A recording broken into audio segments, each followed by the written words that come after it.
you and Mel tell us randomly as you feel the story of where you started and how it came about. Well, yeah, thank you. First, it's great to talk to you guys. Always love hanging out with you. But yeah, the story in the short version is I met Marilyn when she was 7 and I was 10, and it was a long time ago. She immigrated out from England to the island of Tasmania where I was living, and I think I was at the boat. They came out to a little Salvation Army church, and I was at the boat to welcome them as a family, as a 10-year-old, to the dock. Fell her in love when she was 7 years old in one day, and we've been together pretty much ever since. Not quite that, but we got together when she was around 14 and I was 16 into our dating kind of relationship. Not that we promote that these days, but it's before I had my own teaching. And well, it worked. It worked. You were happy about it. And we grew up through there. And then to make the story just quick, at about 18 and 19 I had cancer, and that's when my life swung around to get serious about the journey with God. And shortly after that, Marilyn and I talking about things, decided we'd get married, and 3 months later went into training in the denomination that we're in.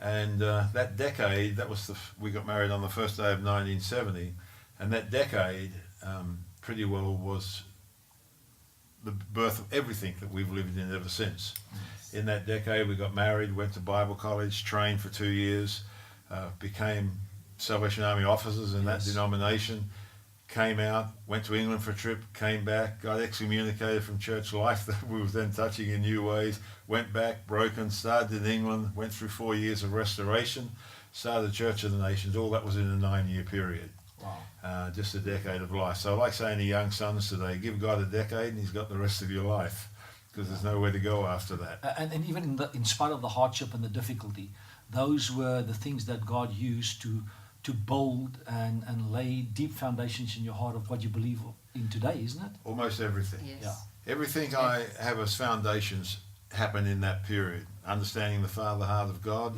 understanding God can provide supernaturally, learning how his economy works, learning principles of the kingdom. That's when my life turned around, when I just saw, that's what led me and Marilyn and I then to get married, when I just saw in my car one night, after being raised in church all my life, after my cancer operation, that thing I often teach on and share on, but when I saw out of that parable of Jesus teaching of the pearl of great price, it was the first time ever in my Christian life I realized if I was going to live and be a kingdom leader and be a part of what God wants kingdom ways, I had to learn how to give him my pearls, not just my bad things. Yes. But he wanted my pearls. And I think so often in young people's lives, like you said before, they can miss the opportunity to allow God in the time of difficulty to shape and build phenomenal kingdom principles into their lives and make himself real. Because we just kind of feel people have abandoned me, people don't like me, people talk against me. I'm alone, I'm an outcast, and it's the very time that God wants to prove himself to you. Yeah. Well, I think what happens is the gospel that we presented in Western culture has only led a generation to give God their wrongs, their sins and everything, not their rights. Yes. And when we learned that, I think, and we realized I didn't have a right to Marilyn, to marry, didn't have a right to Australia, didn't have a right to a house, didn't have a right to anything. Coming to that point of releasing all that, of course, God gave me Marilyn back, and we've been married 37 years 47? now. 47 years now, 47 years. It shows you, it just feels like 37. It does work. It feels not that long, of course, but 47 years. But, you know, a lot of those other things I gave up at that time, I never got back. And, you know, a lot of people these days just give to God expecting everything to come back the next week. But it's not what life is. You get a king and a kingdom.